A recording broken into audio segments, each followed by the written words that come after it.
Hello and welcome back to my channel. In today's video, I will show you how to download and install the Disney Plus app. So let's get started. So here you have to follow this simple method. So first of all, you will just open your Google Play Store. If you are a iOS user, then you have to open your Apple Store. Okay.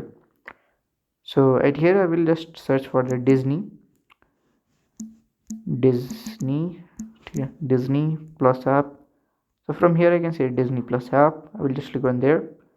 So from here we'll just click on more info and you have to click on the install button at here. It will automatically download and install the app in your device. So by this way you can do it. It is very easy process to do.